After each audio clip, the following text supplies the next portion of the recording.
I think that's good. You'll have to do your face reveal at the end. Okay. We're all set. Yeah. We're all set? Okay. All right. Is it okay if I shut the door? Because we're going to say really fun words like methamphetamine and cocaine. And sometimes it raises red flags. So, among other things. So, but all right. Hello, everyone. My name is Sandy Reno. This is Tyler Torbett. We both work in the controlled substance unit, in the seized drug unit. Sorry, we just changed names. Over down in Bridgeport.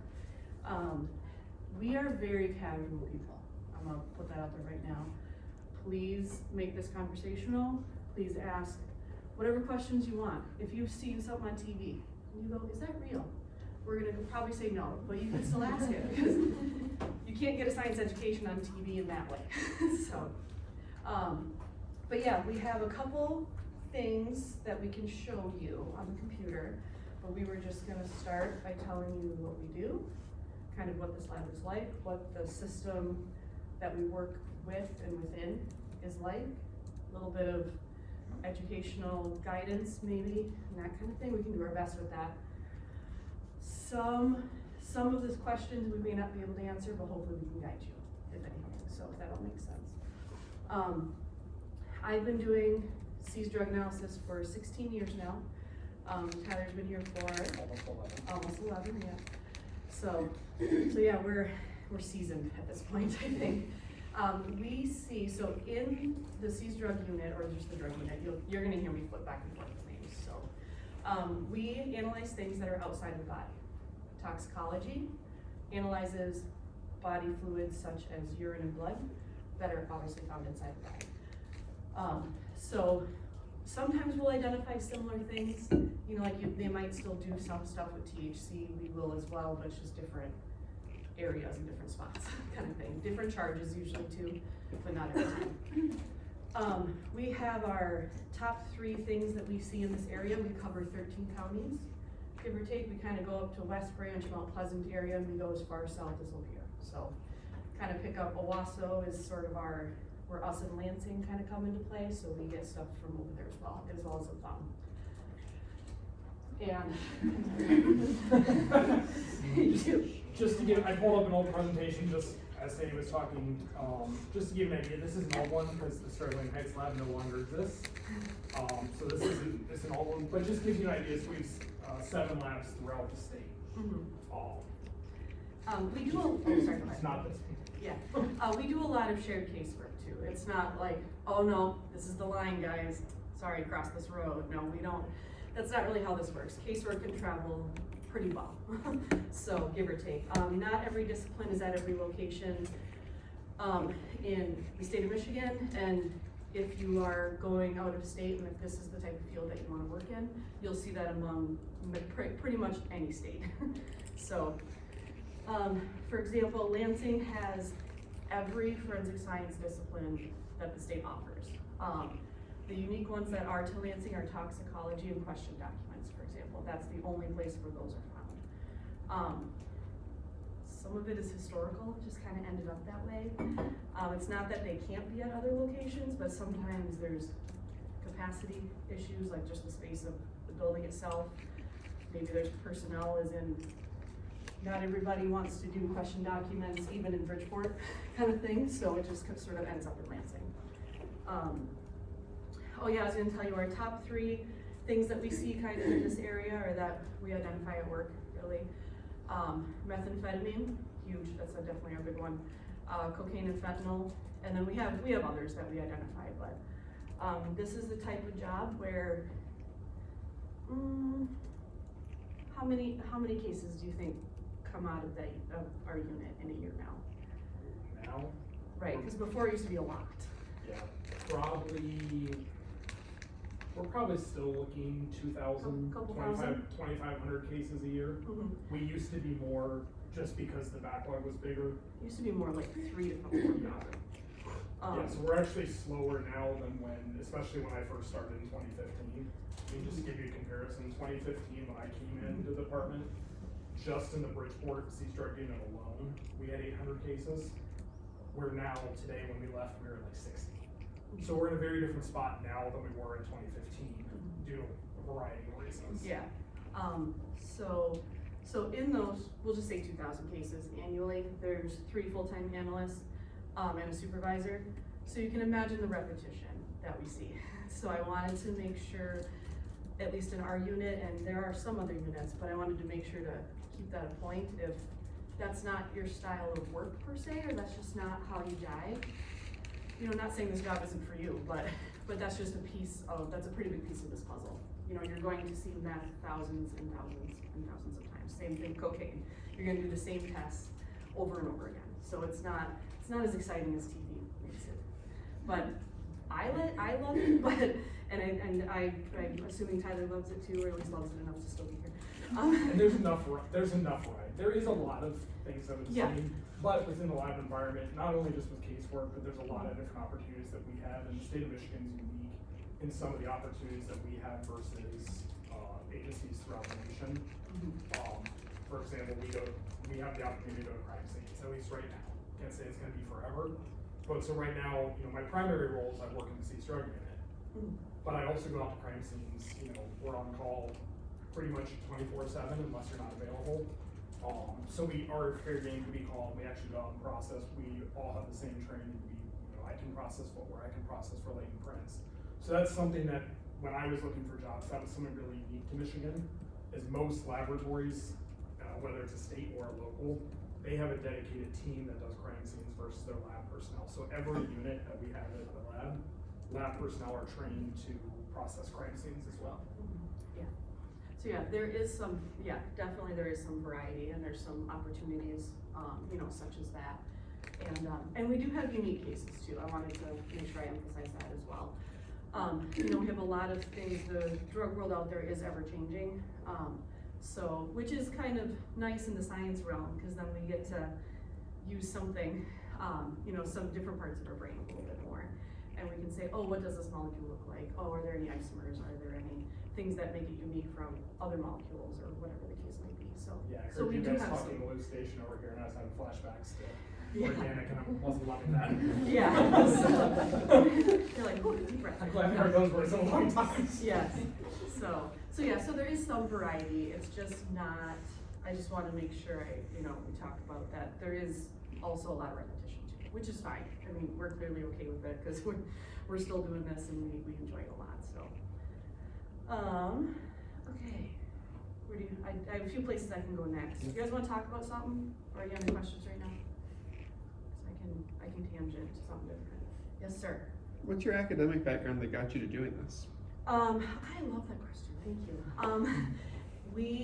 I have a chemistry and a biochemistry and molecular biology. I kind of had a double, like there was a couple of different focuses in there. It was 2008, so if you guys remember 2008 very well, but there was no jobs on the market. So I went to school the first time, and then I go, well, let's just go for another year. So then I got a chemistry degree. I said, why not, right? Because then hopefully by the time 2010 came around, I was able to then, land this job. So that worked out because I knew I had to kind of keep a little bit fresh and that kind of thing. I have just undergraduate degrees. It's not a requirement in this state at least to have a graduate degree, but Tyler does have one, so he'll talk about that. Yes, I have a bachelor's in chemistry, and then I went on and I have my master's in forensic science. So I went to Allegheny College in Pennsylvania for undergrad, and then I went to Florida International in Miami for grad school. My big thing was when I was looking for jobs, everything said you need experience. And I'm like, how do I get experience if I can't get a job? And so that's when I chose to go to grad school, and then later once I got the job, then learned that wasn't required. But it did help me get through the interview process.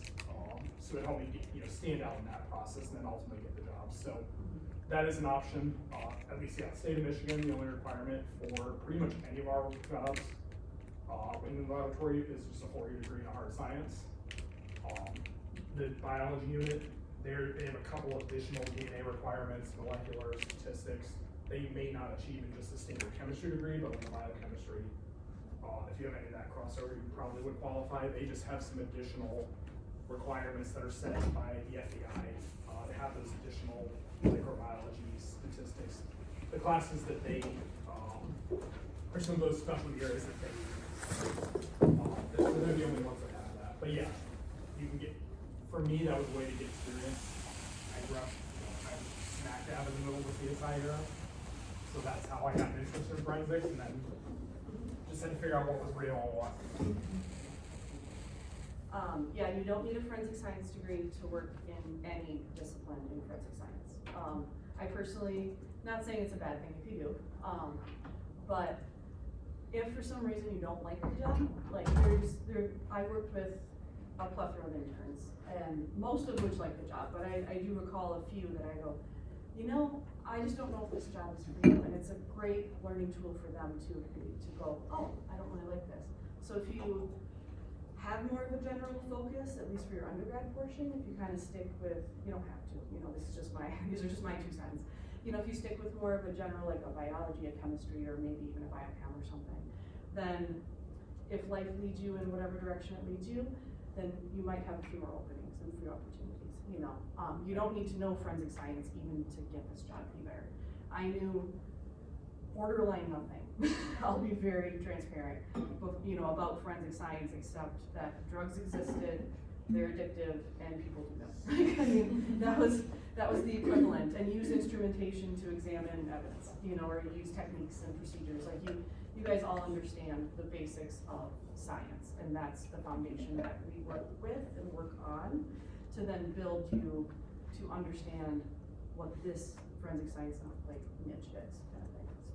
Yeah, that science background, that's the most important part of the job, because everything else you can learn. You know, if you know how to use a GCMS ahead of time, you're already an advantage over some people, and that's primarily, most of our analysis is going to be GCMS.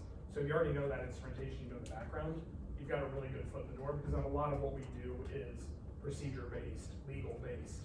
So, you know, while there is some flexibility in what tests we choose to analyze, we do have a lot of structure in our job because of that legal aspect of the job. You know, there's so many things that we have to do that in order to get something through court, it has to be done a certain way, or there has to be the right documentation or the process.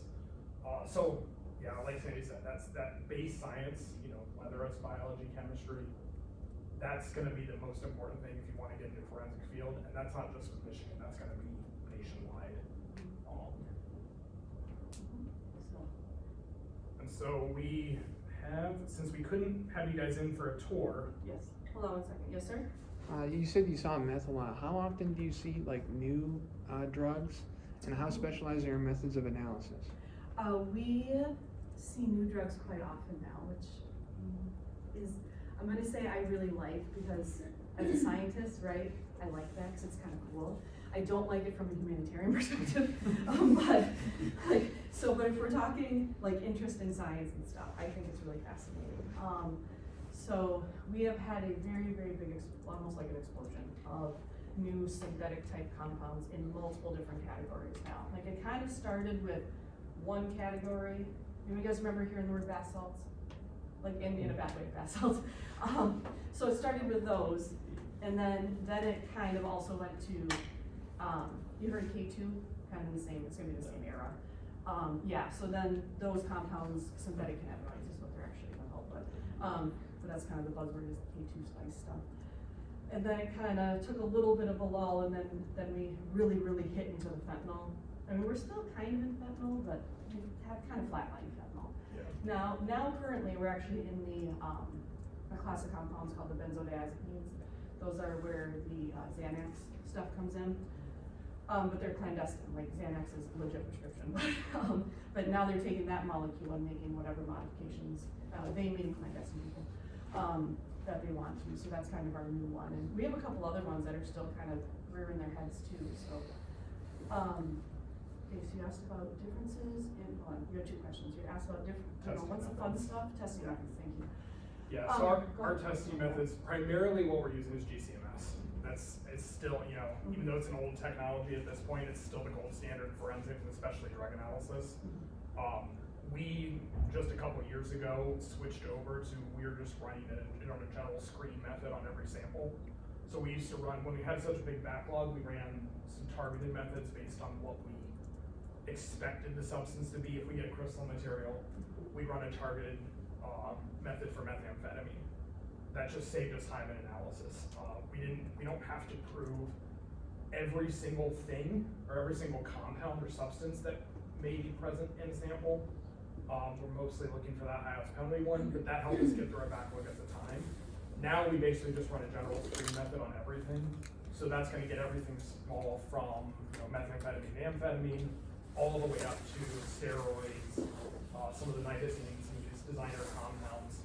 So basically that's gonna get that whole range from those very, very small compounds like amphetamine, looking 100 mg, to all the way up to something that's 450, 500. So we run a much more expansive method now, and that's partially due to we have the backlog capability to do that, and we got some new instrumentation that allowed us to combine some of our tests. We have dual column GCMS units, so we've got one column going to the FID, one column going to the mass spec. So we can actually run 2 tests simultaneously. We're required to have 2 tests to make an identification of something. So now we can run that simultaneously, versus in the past, we had to run that on 2 separate instruments, which then have their own backlogs of cases set to run. So we've had some efficiencies in the last couple of years that have changed things to allow us to just run a screen on every sample. Yes, sir. On a more technical chemistry level, are you guys just running single quad GCMS, MSMS, so that's sufficient for your purposes? Yeah. Okay, and then you guys, do you use the same solvent for everything, or you just try to dissolve stuff and see what it goes into and run it? That varies, Okay. actually. Yes, primarily methanol is our, one of our standards. We do use chloroform. I use a solvent called ammonia to chloroform, so it's actually a bilayer in there. Smaller molecules such as methamphetamine and amphetamines and anything in that kind of area, they do better in the ammonia to chloroform type solvent. They chromatograph a little bit better too. But yeah, we do have the capabilities if you want to use a solvent, maybe like hexane or something. It's really case dependent. We know based on historical experience, even before I was in the lab, that methamphetamine and methanol creates a dimer very, very easily. So for us, when we get a dimer, you get a split peak, and that doesn't meet our acceptance criteria of having a generally Gaussian peak. So they found, this was long before I started, but putting that little bit of ammonium hydroxide in that chloroform, we don't have that issue because that prevents the dimerization from happening with the methamphetamine molecule. So that's a really good example of one where it's if we think we're identifying methamphetamine on the GCMS, we're gonna put that straight in ammonium chloroform. We're not gonna bother putting in methanol to where we may have to run it twice, depending on the concentration of the sample. But yeah, for the most part, we're running, methanol, ammonium chloroform. Yeah. But it's kind of up to the analyst too. We're not set that you must run this solvent. We just know from experience, those 2 solvents, we're gonna catch pretty much everything that we see. Yeah. And our training as well as our procedure manuals reflect that type of chemistry, I guess you could say, or those options too. It's not, when I say the procedure manual, I mean there's a lot of criteria in there, but there's also some wiggle room, right? Like it doesn't say, oh, you must use this solvent only. It says an acceptable solvent. And those can include, and there might be a list of 10 or something, right? And they're all the basic general solvents that you use in chemistry all the time. Yeah, when we get a little more specific with our procedure, it's more what type of, what tests are required to, confirm the presence of substance. So we follow swing drugs recommendations. So we're required to have a category B and a category A, or 2 category A. So that's our requirement for identification, is we have to have, GCMS and IR, or GCMS and GC, IR and crystal tests. So we do follow those swing drug recommendations. That's built into our policy of, it's very specific on what you need to make that identification, but how you get there, is up to your training experience. And then once a case is completed, and Tyler puts a nice little bow on it, right, wraps it up, says I've identified meth in this case, then he sends it off to a reviewer. So then there's a review process that follows every case in any discipline that does any sort of conclusion rendering. So then it goes through the review process, which, the reviewer just basically double checks the work, make sure that all of these, yeah, okay, that looks like an appropriate solvent. Okay, yep, and you recorded this, documentation of that and that kind of thing. So, and then once 100% of our cases are peer reviewed. Yep. Mm-hmm. So that's some laboratories, you know, if you get into the field, some laboratories that may not be the case, but at least with the Michigan State Police Laboratories, 100% of every report of every discipline is reviewed. So we thought we can take you on a little bit of a virtual tour of the lab since we couldn't get you all in. This is actually using our software that we use for documenting crime scenes. So it's a 3D camera that allows us to very quickly photograph the interior or exterior residences, and then apparently I can't not touch it. And this is something that we've implemented in the last 5 years or so, and as you'll see, the court, and probably suspect, the courts love it just because you can almost walk yourself through the scene without being there. So we thought this would be a good way to kind of get you guys an idea of what our lab looks like. It's not fancy, it's not like on TV, but it works for our purposes. So we'll just kind of take you around some of the areas. So this is our front desk area. So every piece of evidence that comes into the laboratory is going to come into the front desk, and it's going to be logged in by either one of us or our front desk evidence technicians. Like Sandy said, you know, in the drug unit, we're probably handling 2,000 to 2,500 cases a year. Laboratory-wide, we're handling about 5,000 cases a year throughout all the disciplines, including crime scene. And these positions up here, as far as employment, these are called evidence technician positions. So if you're on the lookout for a job, not saying you have to start here, but this is a very good stepping stone for a lot of people that are now scientists, kind of thing. So that's kind of what the bulk of this responsibility is to log in evidence, make sure, you know, call somebody up front if you need help triaging it. You know, there's a training, you know, procedure for everything there too.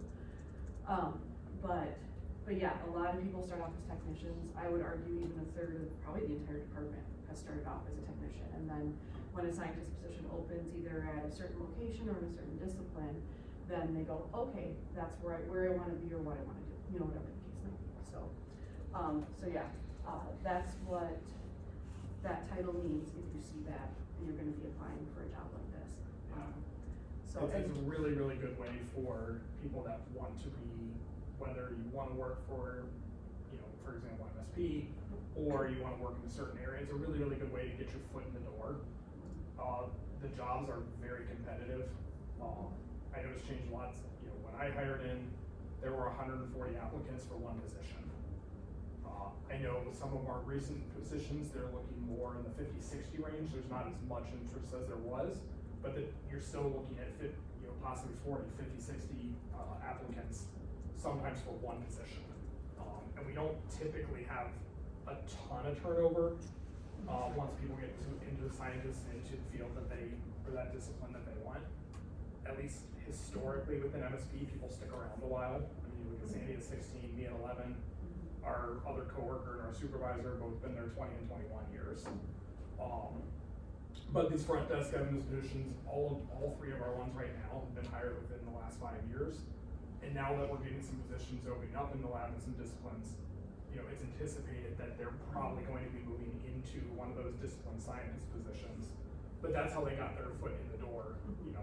Yes, and they also do have to interview as well. So it's not just like hey, I know you, right? If you get into that scientist spot. So if you put in, you know, if you're like, oh, I want that scientist spot too. And so you're going to put your name in, they're going to put their name in, and y'all interview. So just as a heads up how that kind of works. But this is, like I said, keep this in mind about places. If this is a field you want to get into and you're just not really seeing scientist positions coming up because everybody's pretty comfy where they're at, then yeah, this might be what you need. So. And anything through MSP, everything is on michigan.gov/jobs. I should look that up. I believe it's /jobs, but everything, all positions with MSP are posted right on the state's website. And that would be any scientist job, any forensic technician job, you know, all that is posted all in one spot. You may see it on other places as well, government jobs and those. But if you're looking particularly for, you know, MSP jobs, if you just go to the state website, you'll see everything right there.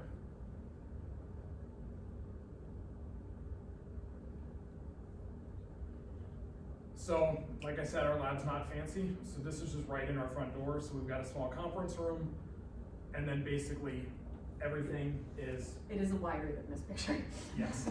I think the hallway is probably actually about as wide as the tables, so just as a heads up. That does make it look really It narrow. does. It makes it look like a dungeon. But basically, our lab is an L. We have one main hallway where all the other labs are, all the units are off of it, and then an L cropping that goes out towards the garage, and firearms back there. So pretty much everything is off this one hallway, but that is very weird because we don't It is see. quite narrow. Yeah, the scale for the hallway is a bit off compared to what we see with houses typically. So here we are. This is the seized drug unit. So just to give you an idea. Oh, okay, yeah, here's the door. Do you see right here? You see the brown? That's the hallway. Right here. I was like, where are we? Got it. So we've got, 2 fume hoods, we've got stereoscopes, we've got a polarizing light microscope. That's all in this room. Each of us have a bench space where we can process any of our evidence there, as well as the hood space. There we go. Two hoods on either side of the room. Everything in this side of the room, this is everything other than our main instrumentation. That'll be in the next room we show you. But basically, a lot of our prep work is going to be done either at our benches or in the hoods.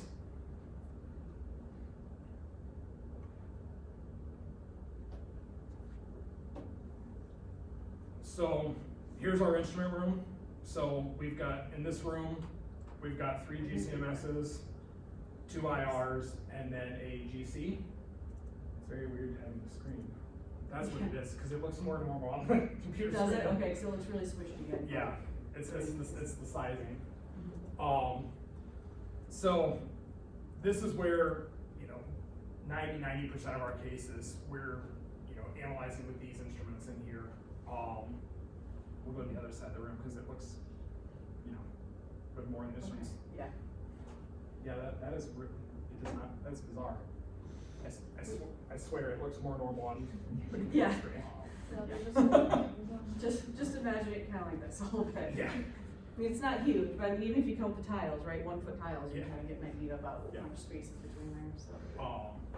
But yeah, so like I said, GCMS is probably we're gonna use that on 90-95% of our cases. Yes, Yeah. sir. What leads to that GCMS over IR? Because for IR, there's a lot less prep, right? Because you can do solid state on like an Yes. ATR. A lot of our samples are pretty, mixed.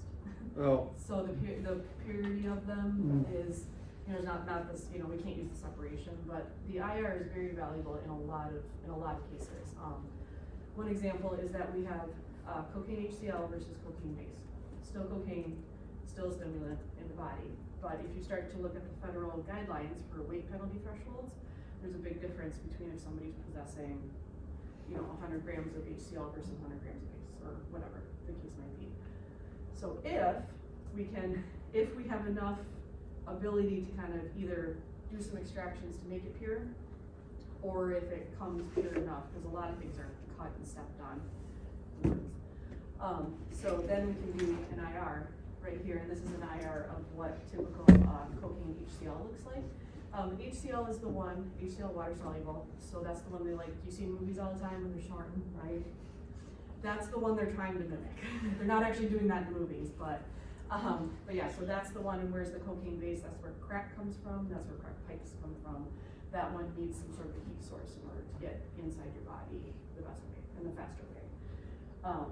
And then you can see, just even at a glance, right? You saw the last one kind of had some, basically just small, right? Some small, there you go, yeah. Even just, aside from the fingerprint region, if you just ignore that, there's very obvious differences between HCl and base. So we're able to use the IR to determine. Yeah. That Right difference now, is here. our typical cocaine and meth samples that we see are actually they're fairly pure. Mhm. So that's primarily, if we have a sample that we think is cocaine or meth, we're gonna go right to the IR for that because, to your point, it is much quicker, there's no sample prep. We get those results in, less than a minute. But if we have something that, based on the appearance, we're like, this is probably fentanyl, we're not gonna do an IR of fentanyl because our fentanyl samples are very heavily cut.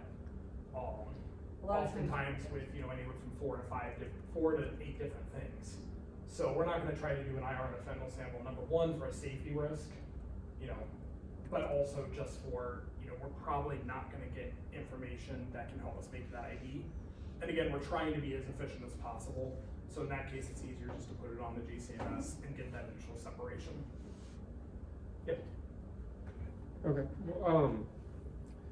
where do you guys get quantitative standards from for this? Like, who is allowed to make and sell those? Yeah, wonderful question. There are a few different companies. Some of the bigger ones, like Sigma Aldrich, if that's what they're called now.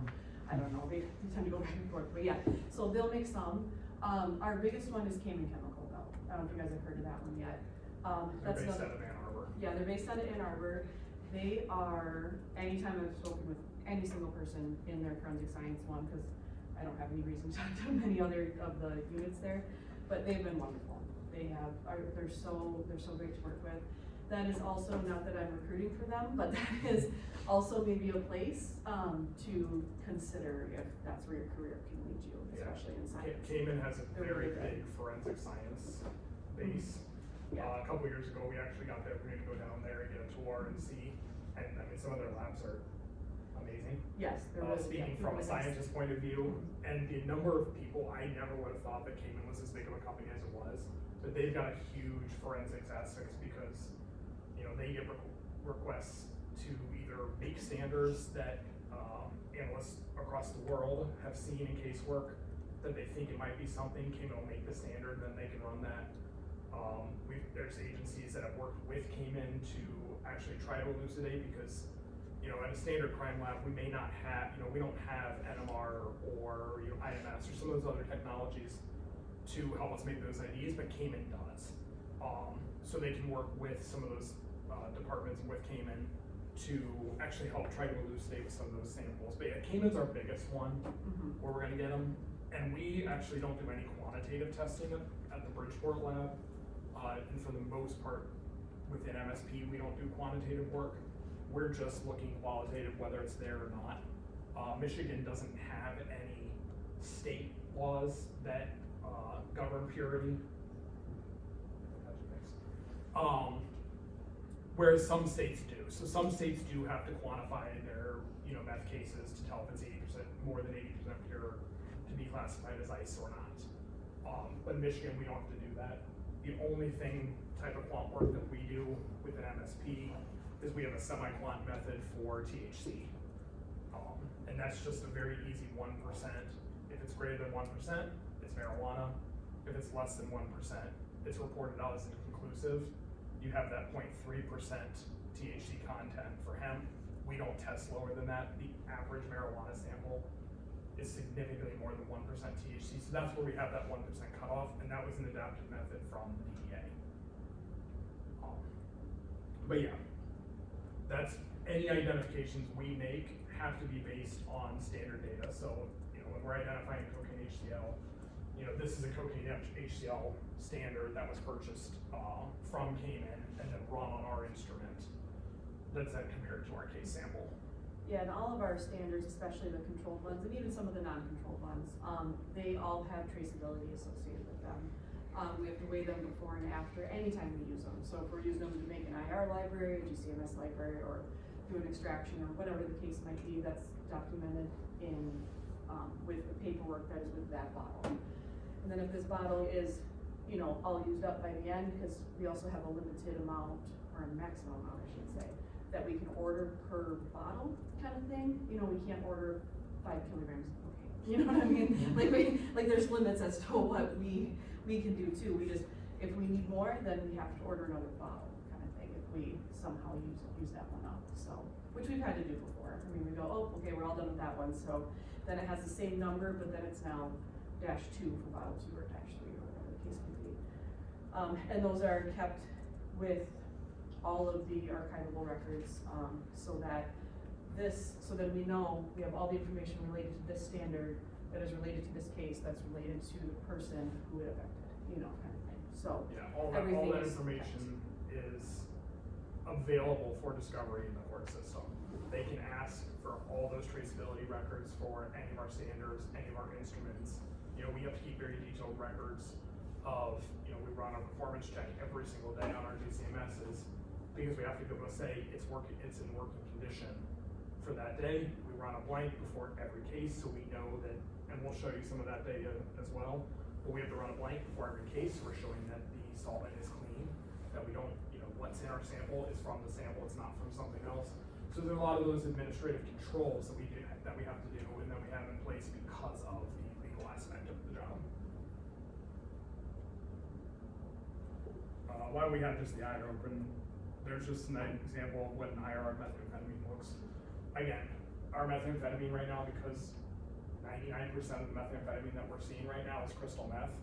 Crystal meth is just, it is highly pure, just by nature of being crystalline.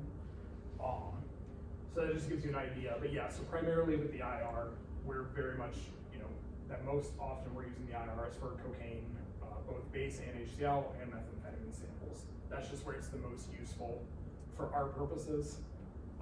We do see, you know, baking soda,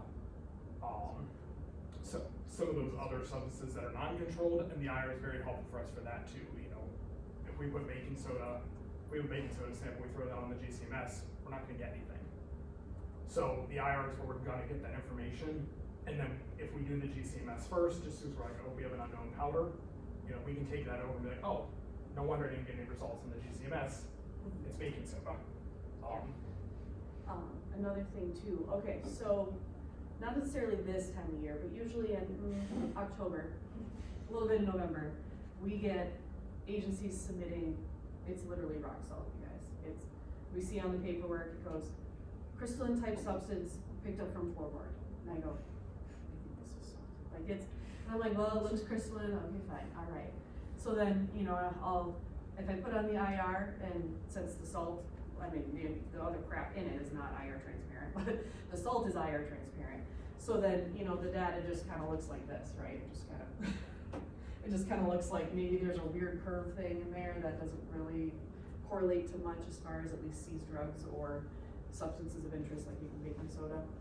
So then, I mean, we'll still do a GCMS and a GC. We still have to do 2 tests to prove out there's a negative as well, you know, as well as positives kind of thing. But sometimes the IR, I go, okay, it looks IR transparent. That's nice, because then it kind of supports it's a supporting documentation of it too.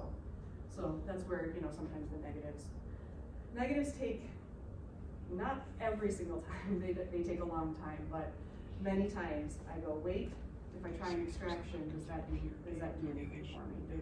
What about this test, what about that solvent? So there are times where sometimes negatives might take twice as long as trying to prove out, you know, versus like methamphetamine.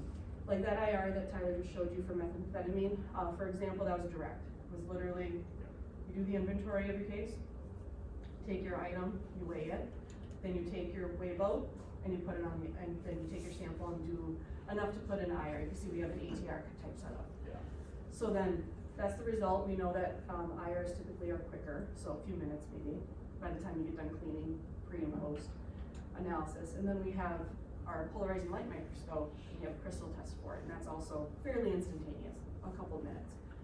So direct IR crystal test, all the documentation, a meth exam might take you 20 minutes, kind of thing, from start to finish.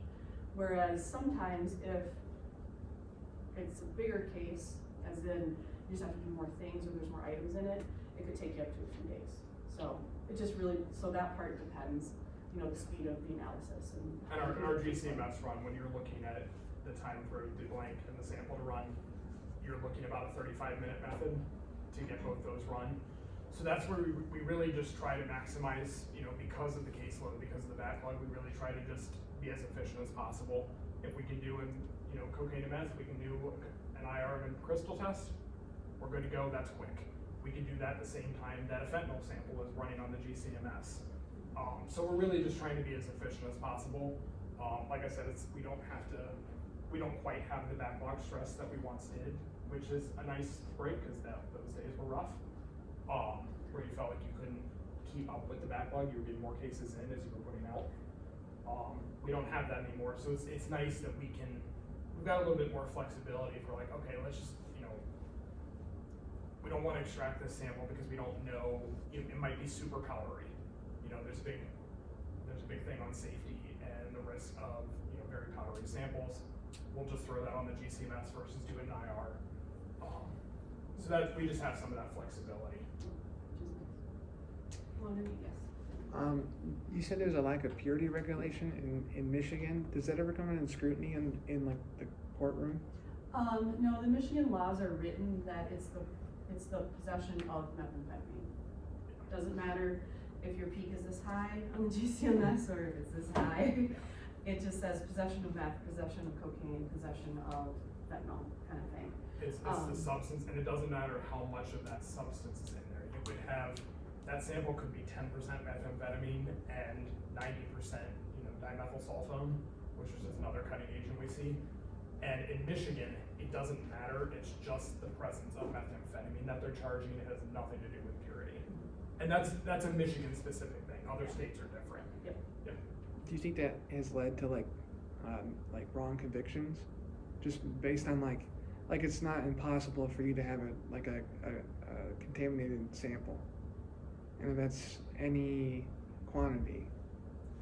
Well, So based on the testing that we do, especially when we have GCMS data,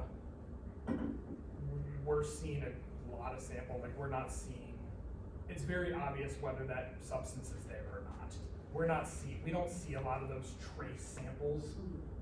We're also trained that if we do have trace samples like that, we may try to do some more work to, we may inject a little bit more sample to see if that peak is there. If we can add more sample to something and we have more to work with, we're always gonna do that first.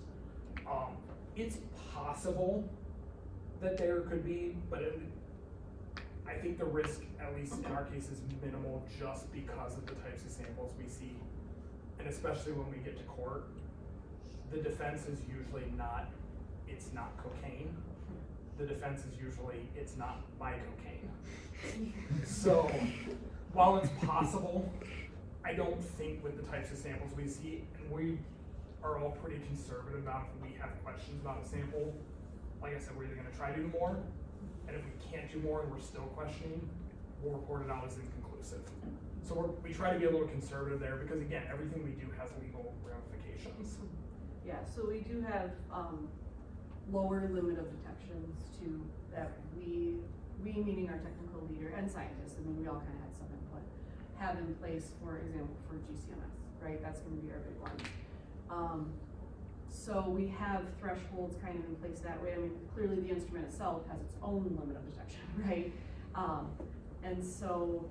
But let's say if I do my first test and I get a little bit of cocaine, I do my second test, I don't get any cocaine, that is not reportable. I'm having inconsistent results, right? Based on either my sampling or based on the sample itself. Like maybe, so we take a best representative sample as best we can. We'll look at it even under the microscope if we really need to, kind of put it under that type of scrutiny. Or we might do extractions too if we need to. So I will, like in that type of situation, I will go, okay, I have one positive, but I don't have a second one to support this positive. So I try again either by, like Tyler mentioned, maybe there's an extraction, maybe we do a little bit more injection volume, maybe we just make a new sample, and then we just kind of increase the volume and we go from there. All of this data and everything that we do, this, whatever we try, is also documented in the case itself. All the data, so run 1, 2, 3, 4, 5, or 6, whatever the case might be. Those are going to be with the case packet and with the case jacket, and attorneys and everybody else can do whatever they need. They can ask for FOIA and they can get that data and go from there. So. Yeah. And purely qualitative data analysis, that's pretty standard nationwide. The places where it all just goes on what your state's legal statutes are. I have a friend that works for the Georgia Bureau of Investigation, and they are required to quant all meth cases. Not any others, just meth cases, but it's because they have statutes that are based on purity in their legislation. So that's kind of how forensic labs operate is, you're doing whatever your state legislation requires. And then when you get to federal, it's a whole other thing. They've got all sorts of purity designations. They've got, you know, all sorts of sensing guidelines. So when you get to federal cases, it's a whole other animal. Yep. Sentencing is based on like the mass of whatever you have, right? Like, so if you have like a pound of something that's 50% pure, are you only charged for 50% of the total mass of what's in there? No, Well, it we're seems charged like- with the entire thing. Yeah. If you, Interesting. In if Michigan. you, yeah, initially, right, there's gonna be other stuff. Right. But let's say if you're an undercover cop and you go, hey, you know, in all of these fancy words of the street, right, that I don't know, to be very honest, but I'm gonna sell you cocaine, right, but I'm kinda stupid and I'm gonna give you baking soda instead, thinking I'm getting away with something, right? So I give you, you know, an ounce of cocaine, right?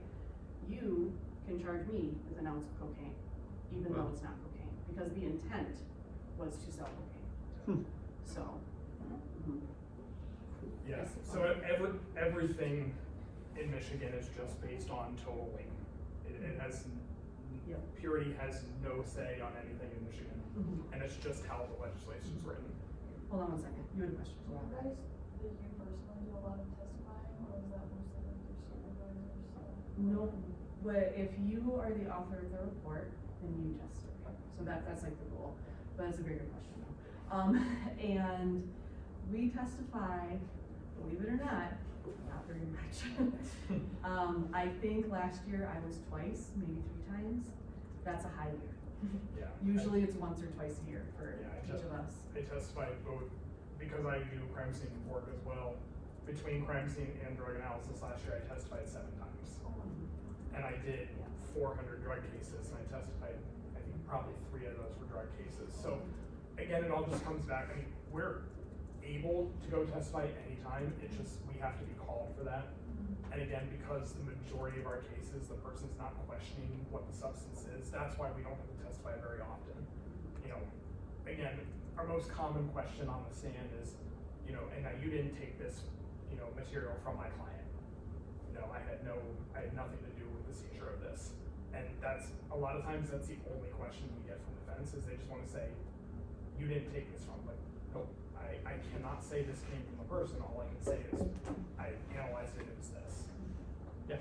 If you had a sample with multiple drugs in it, is that charged like both times for the same weight, or is that double jeopardy? That part I'm not 100% sure of. I think there's possession charges, right, and those have weight limits. There's distribution stuff, which might, you know, I mean, you can argue that one packet that's this big, you know, you could be a distributor, you don't have to be a consumer, you know, user.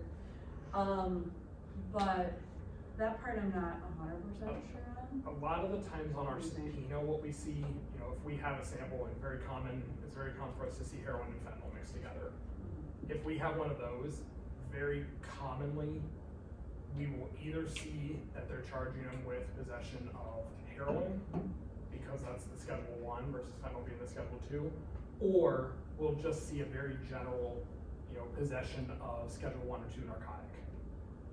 So it's, they're not we don't necessarily hear a lot about the charging side, and we don't have a lot of communication with the prosecutors because we don't need to testify very often. Typically, at least what we're seeing on the subpoena is it's just that possession of a specific drug or that class of drugs.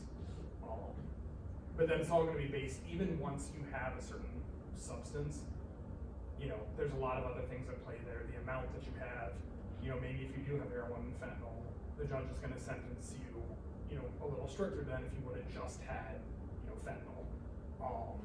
And that's kind of all up to the prosecutor and the court side, and they kind of have a lot of leeway of how they're going to charge those drugs. Yes, I have ma'am. a question. What kind of certifications and or training did you guys have to do for this job? I just got a bachelor's degree and then I came to work, basically. I mean, I applied, right, I interviewed, all that stuff, but as far as. you did the job, like, was there like on the job training, Yes, sort of thing? yep, so yeah, there's a year, give or take, maybe a year and a half, depends on how it's all laid out, of in-house training, and there's, There's some, some online stuff, there's actually a lot of online stuff available now, for different parts of training, and then I didn't have the same, we all had the same training, right, but it was structured differently. Tyler has a lot more structure on his training than my older training, I guess, but, so there's different modules to complete, there's different readings to do, there's different requirements that way. And then there's a lot of external training too. Some are a little bit more tedious than others, but still a requirement. So we have a lot of, maybe like ethics training. We have a lot of safety training. We have a lot of, mass spectral even interpretation, maintenance, IR maintenance, interpretation.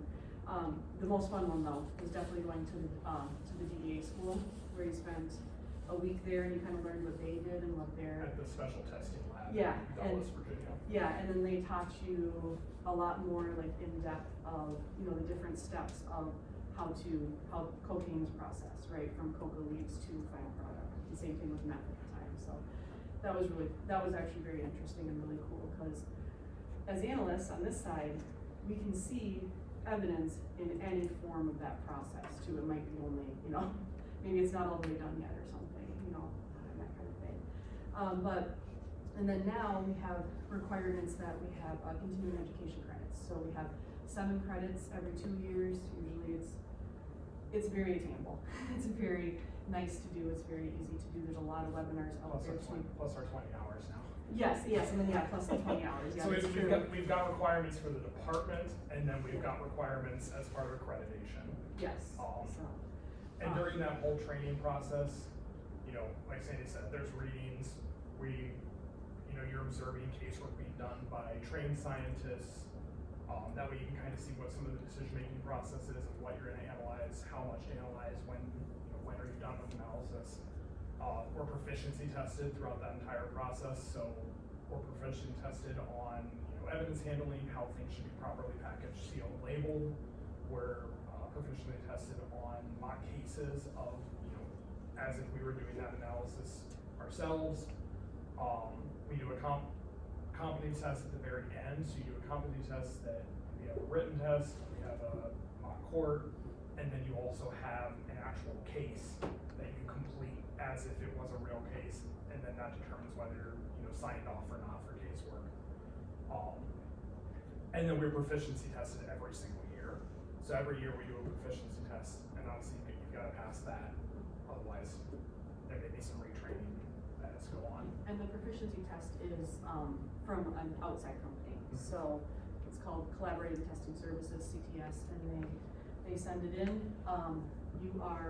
As a scientist, you're in a rotation. So I think I'm up this year actually. Now I think about it, but I'm not sure. Anyways, my supervisor knows what's going on. Who's upline and for what. We just have a couple different tests. Yeah, we have I think we have two or three of them now. Yeah. 3?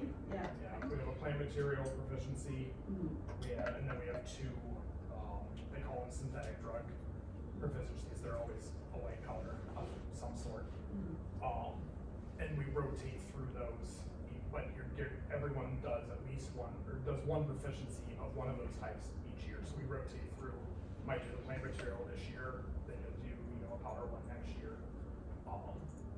But yeah, so we have a lot of, continuing training that we're doing, as required for the job. And then also because we're just interested in the subject, there's a lot of, especially now, there's a lot of virtual conferences that helps us out because, there's not always money to travel.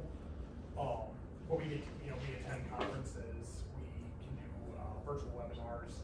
So we've got a lot of different options that we can do to count towards those continuing education, but also just continue to learn on our side of things. Does that answer everything? Yes, sir. How does sample disposal work? Do you have to keep samples until the case is done and closed? I like that question, because we do our analysis and then we send the remaining evidence back to whoever the submitting agency was. We have a property room. So imagine just a room, it has lots of bins, lots of shelves. And then the everything is properly sealed as well, because we don't want any contamination or any leakage or anything. And then all the units, when they're all done with whatever the examinations are, put it in there, and then the agency comes and picks it up. And then their retention is going to be maybe it's a couple days, maybe it's years, maybe it's decades, you know, that depends on what they're doing with court systems, their policies and stuff. Yeah, so we don't keep any evidence at the laboratory. We return everything to the agency, and it's up to them to meet those legal requirements to hold on to the evidence. When it comes to our testing, we do what we can, and usually it's not a problem, but we do everything we can to preserve some evidence. So we try not to consume samples unless we absolutely have to, just so there is sample left that can be tested, either retested by us for whatever reason, you know, say an analyst retires, and then that case goes to court 10 years later. That evidence may need to be resubmitted, and I may have to do that analysis so that I can testify in court if they can't get that, you know, retired analyst. But we also want to make sure there's sample available that if the defense wants to send that to a private laboratory to get that testing, they can do that. So we do everything we can, and like I said, it's not typically a problem with the amount of sample that we get, and the amount of sample that we need for GCMS is not a lot. But we try to preserve sample whenever we can for possible retesting purposes.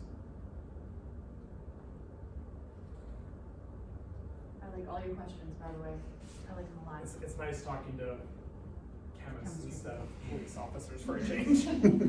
You tell them GCMS and you just see all the eyes glaze over, and it's like, They give us this, okay, bud, that's great, what do you need me to do? feel free to keep asking questions. We can take you through just a couple other areas of lab. Just, you know, because again, you may decide you don't want to do drug analysis, but you may want to do another unit. So just to give you an idea of what, I mean, you'll see our building looks very the same, and this scale looks a little better too. I don't know if it is, but So now we're coming from the instrument room that we were in. try not to make you sick with Yeah, that. I know, right? So drug unit room, where all the benches are, instrument room, and then now we're in the biology processing room. There we go. There we go. I forgot I zoomed in. So there's two benches, what? There's one, you know, one, and that's the hallway, the hallway. Yeah, that one long hallway, Yeah. yeah. And so there's two processing areas there, and then they also have a separate, space where there's 4 benches, actually, they're all right here, 1, 2, 3, 4. And they have, equipment around the outside, so they have whatever scopes they need, or whatever, you know, heat sealers. They don't usually use any balances, but any pipettes and that kind of stuff for that room. And our biology unit only they do body fluid identification, and then they prep some samples for DNA. So we don't do any DNA at the Bridgeport lab. That's all DNA is handled at our Northville laboratory and our Lansing laboratory, and that's primarily just due to size and staffing. Yeah, and Grand Rapids. I Oh think, yeah, too. in Grand Rapids. Yeah, Yes. so we got, so I mean, those are big facilities, but they actually, that is where DNA analysis is conducted for the entire state of Michigan, is in those 3 facilities, so.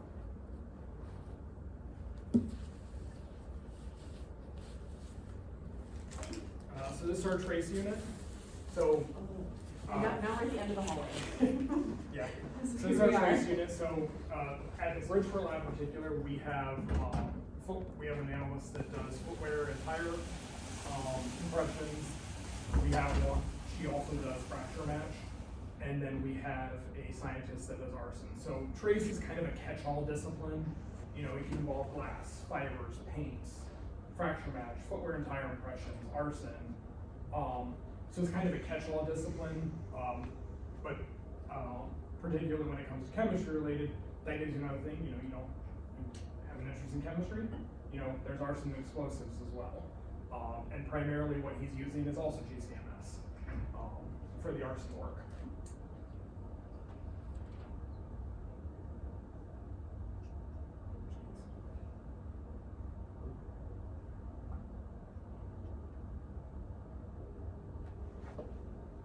Yes, sir. What kind of things do you look for as in the arson department? I mean, doesn't the fire marshal determine most of that? They do a lot of the evidence collection, and they do a lot of the investigation, right? But they don't do the testing. Yeah, but if they need some sort of either testing done, or if they need to, was there any accelerants used, right? I mean, they know certain, I guess maybe fingerprints, maybe that's the right word, certain patterns in a burned building or a burned space, where they go, oh, if there's a lot of burn right here in the middle of a room, it's not near anything that's flammable, you know, like it's not a stove there or something like that. You know, they might have a couple more questions and say, hey, was there an accelerant used? Can you test for that and that kind of stuff. Tyler might be able to elaborate a little bit more on maybe what the data looks like and maybe some of the other sources, you know, accelerant type sources that they maybe test for. The biggest thing to understand about forensic science, regardless of discipline, is that you're comparing a known to an unknown. Whether it be a fingerprint that, you know, was left at the crime scene, that was the unknown, right? But now, now we think we have a known, so let's compare the known unknown. Same thing with arson, right? Okay, we have an unknown possible accelerant. Okay, let's compare it to our library of accelerants that we have. Same thing in drugs, right? Oh, I think this is meth, let's compare it to our library. Okay, yeah, our interpretation doesn't include meth. And same thing with biology too. You know, this DNA of known to unknown in firearms as well. Yeah, that's the main part of forensics, is comparing some sort of unknown to a known in order to make some determination, whether it's an exclusion or an identification, you know, in any sense of the word, depending on the discipline. Not every word uses discipline uses identification. But like, here's an example I got, you know, because again, knowing you guys were chemistry people, and this is an example of an arson case. So what we got here, this is his unknown on his GCMS. Again, they have very standardized methods. This is what the library picked out for him. In this case, it was an 80% weathered gasoline. So he's got that general comparison that the library is doing. And then when it comes to arson in particular, again, all this is set by procedure, but they will then do extracted ion chromatograms for the different regions. So you've got the alkanes, and again, they do this for all their standards and their samples. You've got the alkane region, you've got the cyclic alkanes, you've got the aromatics.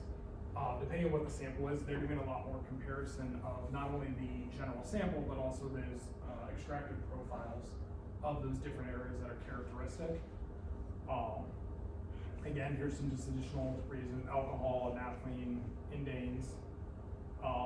And then I had to have our arson guy explain this to me yesterday, because this is not at my area of expertise. But what they're actually required is they've got a couple areas marked, and at least when identifying gasoline, they have some very strict requirements where they have to see certain peaks. Those have to exist in that chromatogram, or they can't call it gasoline. He said that there's anywhere between 4 and 6. Right now they have 4, but you know, things have changed over time. But he said particularly with gasoline, there's 4 regions that they're looking for very particular peaks to be present, and then obviously those mass specs have to match what they would expect as well. If those aren't there, they can't call it gasoline. So they're doing, you know, they're using the same instrumentation that we are, just using different applications of it. We don't do any extracted ion chromatograms because we don't have to for our casework. We're not looking for, you know, particular regions or peaks. We're looking for that main mass spec of the substance, and we're just looking at very different, you know, gasoline is very much more volatile substance than methamphetamine is. So that gives you a little bit of an idea, and if you have any more interest in arson, that we can give you his contact information, because he can answer a lot more questions. There's another discrepancy from TV, is we are not experts in everything. Yeah, we can try if you ask another arson question, but just know we're not saying we're maxed out, but we're approaching the end of our knowledge. I had one arson class in grad school, and that's all I had. Yeah. So I know a guy, so that's the analysis. So that's all I got. But that just gives you an idea of what some of their data looks like and what they're looking for. So this is in our firearms unit. So this is their scope room. So they have a lot of the firearms work. They're looking for those very small tool mark impressions that are left behind from the firearms. So they have comparison microscopes where they can play, you know, a fired cartridge case, an unknown fired cartridge case, and then once a suspect weapon is submitted, they'll test fire that, and then they can do that direct comparison with the comparison microscopes. Not that that's completely accurate on TV, but they do that on TV. I've seen, you know, they do compare 2 things together, and yes, they do try to look for the unique patterns that are present in firearms evidence. Yeah. So Yeah, whether it's a fire impression on the breech face, whether it's the ejector marks, whether it's the rifling, very pattern-based discipline when they're Yes. looking at that case. This is just the firearms processing area, so in addition to doing the comparison of any of those characteristic marks that may be present on either a bullet or a fired cartridge case, they also do serial number restoration. So if it's very common for a gun to be submitted with an obliterated serial number, whether it's been scratched out, whether it's been etched off. So they have some chemical processes that they can use to try to recover that serial number to then provide that information to the agency to look up in whatever systems they may need to search in. They also do distance determination, so it doesn't look like much, but we have a small range in the back of the laboratory, and so they can do distance determination. That this red board here, they can actually, they can hang a shirt or clothing, do test shots from different distances, and then they can get a range of, based on the spread of the gunshot residue, they can do a range of, they may be between this far and this far where that shot was fired from. They've also got their shooting tank, so again, because they need those knowns, this is a shooting tank that they will test fire submitted weapons into, and that gets them that known pristine fired cartridge case or bullet that then they can try to compare to that unknown question evidence that either we collected at a crime scene or the agency collected and submitted. It's literally a water tank. Yes. That's what it is. There's a spot where they can put the, the gun, whatever size it is. Yeah, you kind of see. And so they can, and I think they can do, I don't know what the ruling is now, but before they used to actually just fire it, but then I know there's also a way they can fire it from a distance in case they think the gun's been modified and it may or may not fire properly. But anyway, so yeah, there's safety measures in place too that everybody takes. So. And when they test fire a gun, that gives them the ability to not only have that known fired cartridge case that's ejected from the gun, but then they can also have that known bullet. Because it just depends on what evidence they may have, but there's characteristics marks that they can get off both of those that can help them lead to a particular gun.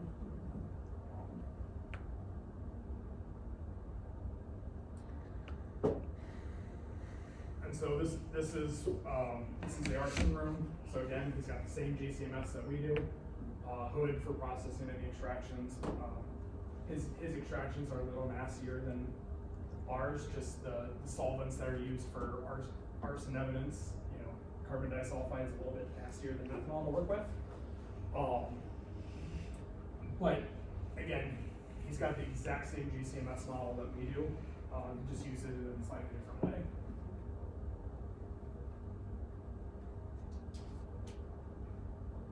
So that's basically just a quick overview on our lab. What we can do is now that for comparison, we'll leave that open. We'll open up and we can kind of show you what some of our data looks like.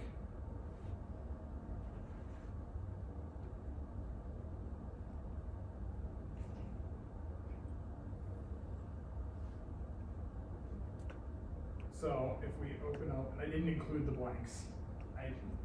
A blank is just a flat line with one peak, and that's our internal standard. So I didn't include those, but we did run them. Yes, or else the reviewer was gonna send that back. That's part of that process. But, so just to give you an idea, let me go repeat that. So basically, we've got processing methods set up that will run our sample. As you can see, there's a variety of substances that are present in this sample. There may be other peaks that are small or weaker peaks. Again, that's what Sandy was talking about. We have minimum peaks where they're required our intensities have to be above this in order to make an identification. That's again, that's trying to standardize things throughout all 7 labs. But as we go through, the algorithm's going to pick up any peaks that meet that peak criteria, and then if possible, there's going to be a library match, and then when it comes down to making that identification, we'll evaluate that library match of whether or not we believe that's acceptable or not. And even if you just kind of look at, this side of the PDF, you see how it's, GCMS, right? This is GC and then there's 2 MSs right here.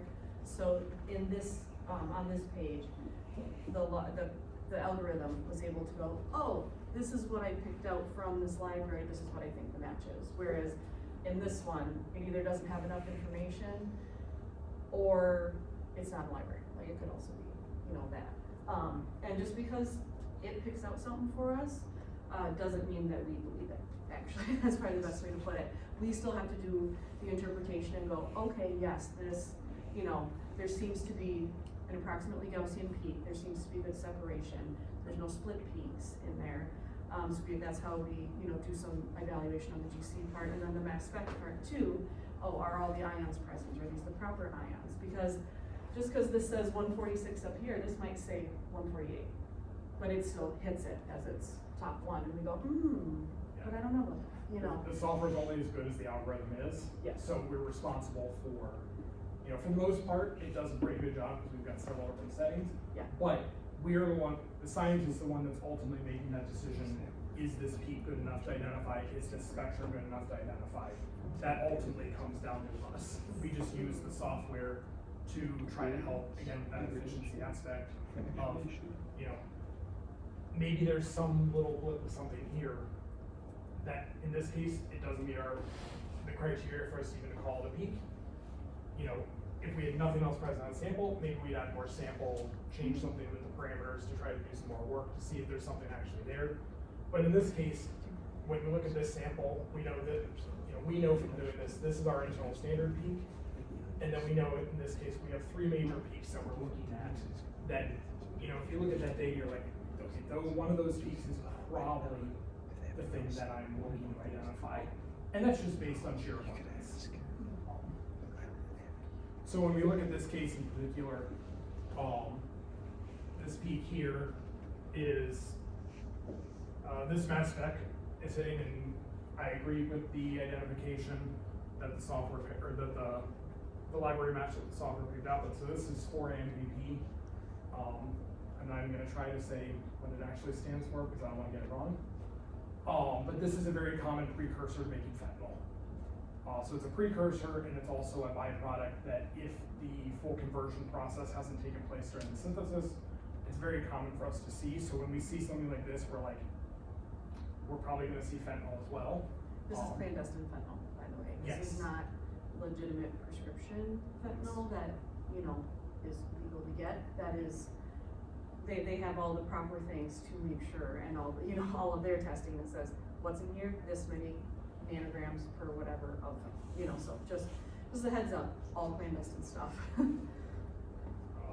Another small peak here, we have acetylcholine. So when we see that, we think there might be heroin present in this sample as well. That's a very common thing. It's a common breakdown product of heroin. And then, as you can see, this next major peak that we have here is our heroin.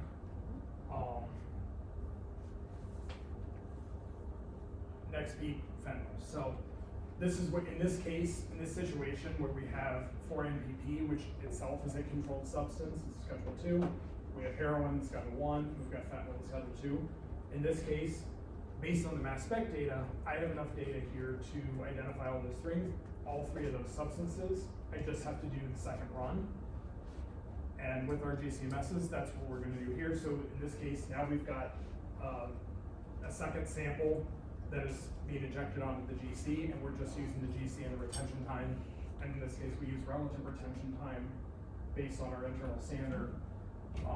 That's gonna be that second test of how we're making that identification.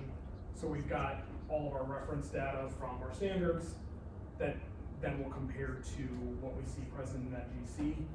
And in this case, I don't have it highlighted, but we've got the peaks. Again, we've got the 4-AMPP, we've got the heroin, we've got the fentanyl.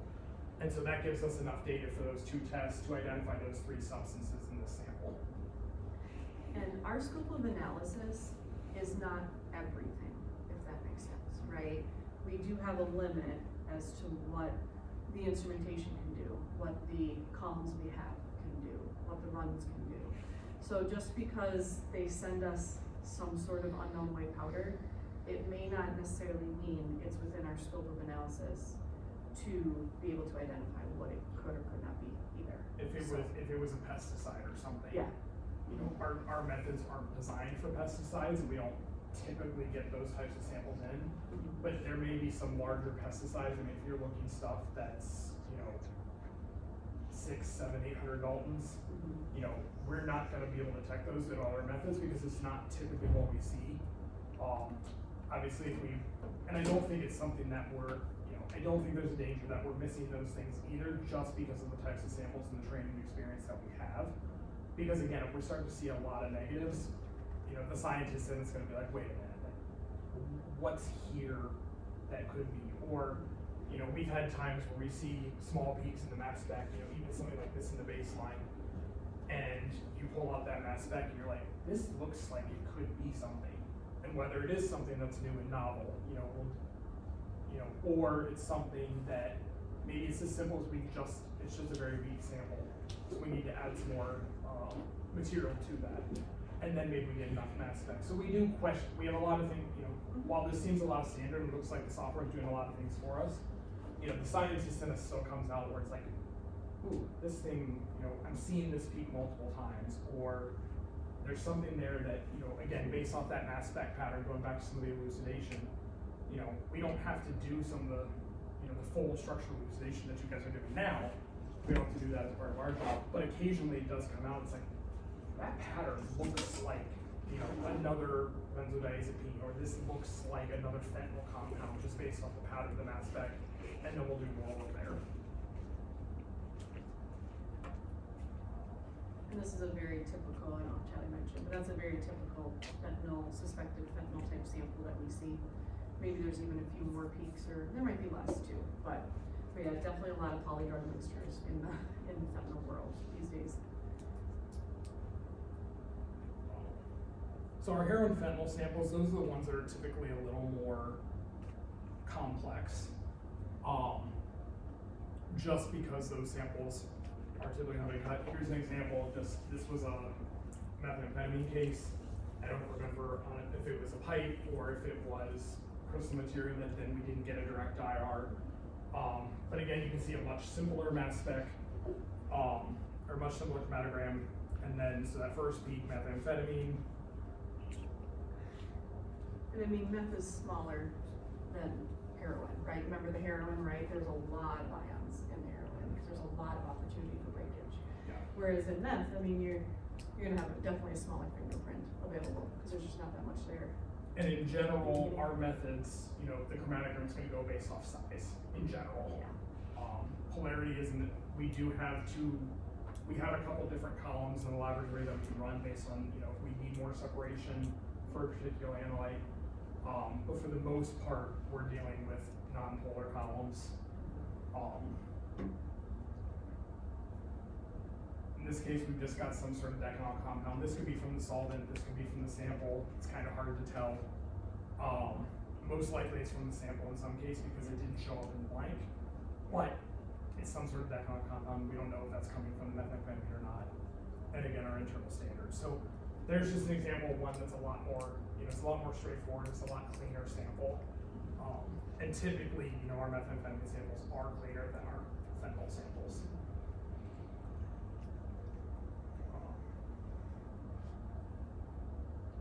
We do get a lot of prescription tablets. So that's a very common thing we analyze. In this case, this was a hydrocodone tablet. So hydrocodone tablets typically are a mixture of hydrocodone, anywhere from 5 to 10 milligrams, and then over 300 milligrams of acetaminophen with it. So this is an example one. We wouldn't do an IR of that unless we're going to extract it and try to get it IR pure. We're probably not going to do that, at least saline or not. Because it's a lot easier to just put on the GCMS, but in this case I did do an extraction first because you're looking at 30 times the acetaminophen as the hydrocodone. If we were to run this direct, that acetaminophen peak, it looks like a big jagged mountain. And so it can interfere with it. But what you can see is we did a very quick extraction. You can see there's still a little bit of acetaminophen left, but it's not impacting the analysis and the identification in this case, like it could have been if we just ran it direct. So approximately Gaussian peak, it's not the mountain that has a base that's this big. And a lot of times too, if we have, like, in this type of situation, let's say if I got a powder, white powder, turns out what was the end result, it's a crushed up milk. So it's gonna have, let's say if it's this one, it has acetaminophen and hydrocodone in it. And in this case, if I had a lot of acetaminophen, which I probably would, because that's how I would prep the sample, because I'm unknowingly, doing that, and I had a very small amount of hydrocodone, that would be my run 1, and then I may do an extraction for my run 2, kind of thing, to see if there's anything else in there as well, like say, okay, am I missing something because there's a really white peak, or is this a good representative sample? So I might do that in the case. Yeah, so a lot of our samples we can run direct or dilute shoot. I can use that term here versus with officers, they still don't know what that means. A lot of our samples, we're just prepping in methanol or ammonium chloroform and then seeing what we got. Because for the most part, we have an idea what we're analyzing just based on training experience. But, white powders can be anything at this point. When I first started, you get a white powder, it's cocaine. Then when we started seeing more fentanyl, that was white powders. Now with some of the designers, and we know especially from getting our proficiencies, they're always a white powders, but they're almost always something different. So, over time, and with the way drug trends have changed, you don't always know what a white powder is. Yes, sir. How often is your database updated? Is that coordinated with the pharmaceutical world? So maybe like this, like our library matches? Yeah. Okay, that is updated, I guess as a general rule every now and then, because these are a lot of outside sources. This one's inside, so it says, like, this is our BP, so that stands for Bridgeport. This was a hydrocodone standard run on our instrument and put into our in-house library. Yeah, so our in-house ones are updated, I don't wanna say as needed, but with the ever-changing drug world, a lot of times we get new standards in, so then we include them in our library. The outside source ones, like Chem Chemical does make one, and Swig Drug makes one, so they will update it, whenever they do. It seems like it's as needed, because it's not like it's June 1st every year or something like that. Swig Drug, which they're in partnership with DEA, they tend to update their library about once a year. Chem Chemical, it's anywhere from 3 to 5 times a year. It just depends. You see them update their library more when there's a wave of something new that is starting to be seen in the drug market, and either they need to make a standard or so that Cayman, like we said, Cayman, they're a really good resource for our standards, but they're also a really good. This is an example of this is acetaminophen from their library. So Cayman has a very expansive library of over 1,000 compounds, and they update things, a couple times a year minimum. And again, they have all the traceability, they have all the accreditation requirements, not the same accreditation requirements that we do as a forensic testing laboratory, but they have accreditations as a calibration laboratory. So that's where we're able to use their information in order to help us make those identifications, because they have the traceability and accreditation requirements. We can't just use, even if we got, we reach out to somebody from Ohio, we've got contacts different places, and we're like, hey, have you seen this? And they say, oh yeah, here, this is this compound, and here's our, mass spec data. We can't just use theirs to make that identification, even if they may have the same accreditation that we do. We're gonna then order that standard, run in our instruments, add it to our library, and then compare that to it. So everything we're gonna do is we're gonna compare that to something in our library if possible. And we've already done, we know that this acetaminophen spectra from Cayman, we know that this matches what acetaminophen looks like on our instrument because we've run that standard as well. And anything that we're going to make an identification on, if we're gonna put it on a report, it's gotta be something that we analyzed in-house, and we're comparing it to a reference standard that was run in-house. So if we have something new that we don't have in our library, we're going to order that standard before we make that identification and issue that report.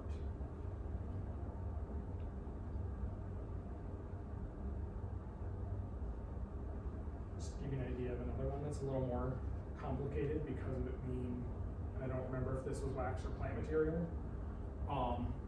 But just to show you kind of the expansiveness of some of the libraries we have. So we've got, this was a THC sample.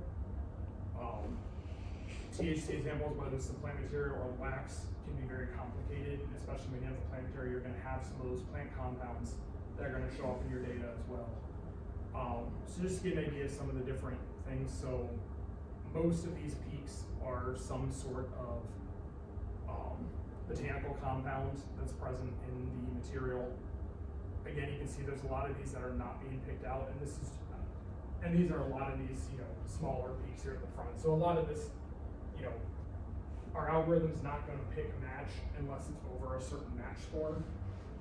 So it's not even, like in this case, it could try to pick, if we didn't have that setting, it would try to pick something, but it could be totally wrong in this case. And we are moving left to right, I don't know if we explained that yet, but with all, like, the retention time is just going left to right across the,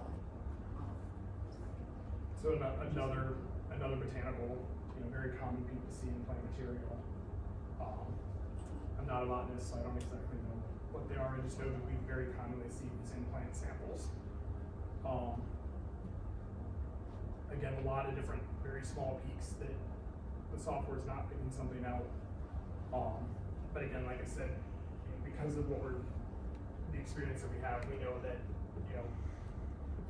this peak here, we know is our internal standard, we know this is probably what it is. And again, because of knowing that this was either a plant material or a wax sample, it's like, based on our experience, like this is probably gonna contain THC. and we have the ability to look for other cannabinoids that are present, may or may not be present really, in these types of samples. And we do have, there's some really good separation techniques, that we have, for a lot of them, because they can be complex too. We have not just delta 9, we might have delta 8, we might have cannabidiol, we might have 4 other, cannabinoids in there, some in lower quantities than others, if we're just looking at peak height sort of thing, but, And our methods are set up, our methods are ever evolving. We have standardized methods that, we're set to use, but, especially when we started seeing delta 8, we really had to make sure that our method could separate delta 8 and delta 9 in order to make that identification, and that we didn't have any co-evolution or sensitivity issues with them. So our methods can be ever evolved. While we've got standard methods that we're going to use, if we run into a set of samples or a set of, a compound that has a bunch of isomers, maybe we can't use the GCMS for that. We'll use our standalone GC. There we've got some additional methods that, fluorofentanyl is one that we have a method set up for, that there's an orthometa isomer.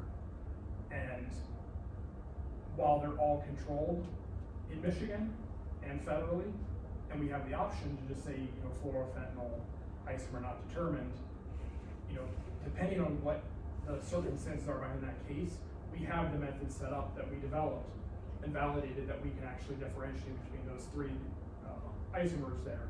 So we could actually issue a report that we identified parafluorofentanyl. So if we need to develop a new method, our Metro Detroit method laboratory has a very expansive cannabinoid library because they're doing the semi-quant method. So because they do that testing, they have very different methods that they use for that we don't use at our laboratory just because we don't have that purpose. So as needed, we can develop new methods and validate them within the laboratory to use them if we have something new that comes up, which does happen occasionally. we also talk to each other a lot, like throughout the laboratory systems. We are not shy to reach out and just say, hey, have you seen this? Has anybody seen, so where, the collaboration is there, and we're even on a couple, like professional organizations, like they have mailing lists and whatnot, so we can hear what's going on over in Washington State, and they say, hey, have you seen this compound? And we go, no, but maybe that's our future, maybe it's not. So, and then sometimes it comes around and I go, wait a minute, so-and-so said they saw this a couple of years ago or whatever, so then we might see it at our location too. Yes, sir. I think it's getting about time for most of us to leave, but Yeah. perhaps if people have individual questions, I don't know how long you Yeah. guys can be here. Yeah. I can be here as long as needed. Sandy has other obligations, but I'm happy to stick around. I live down the street, so I'm already on my way home, so. And if anybody has to know, I mean, just, like I said, casual, please keep it that way, just do your thing, whatever you have to do. Yeah. The last thing that we had in mind to show you is just, we talked about the polarized light microscope, and again, that being a different test we can use. This is an example of the crystals that we're looking for when we are looking to identify methamphetamine. So this is the characteristic crystal we call a clothespin. That's just kind of our nickname for it. And then cocaine crystals, when we use them we use gold chloride for our reagent, we get this characteristic shape. And that's that secondary test that we're going to use in addition to most often the IR or a GCMS when we're making that cocaine identification. And if we were to have a sample and it turns out it's cocaine, but I use the meth crystal test on it, it doesn't, you don't get anything. So you just, but that's still something we record, and we just say either no reaction if there's no reaction, because baking soda is really good at, giving us no crystals, which is legit. And then, or we say,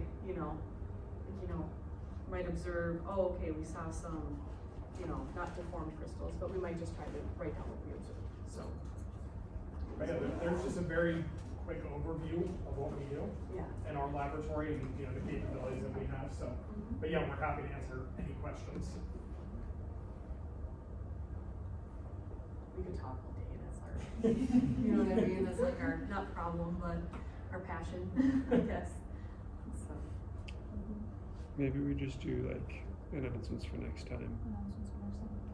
Yeah. So, if you guys don't have any questions for them, basically what our next meeting is gonna be going over what everyone did at ACS, and possibly Krista and Maya giving their presentation about their green chemistry stuff. It'll count as our green chemistry event for ACS, so. All good? We only have a couple more meetings this semester, so it's wrapping up. So we'll figure out plans for the rest of the semester. Alright. Awesome. Round of applause for these guys. And I can stick around a little bit if you have any individual questions. I'm happy to stick around. Like I said, I live down the street, so. Yeah.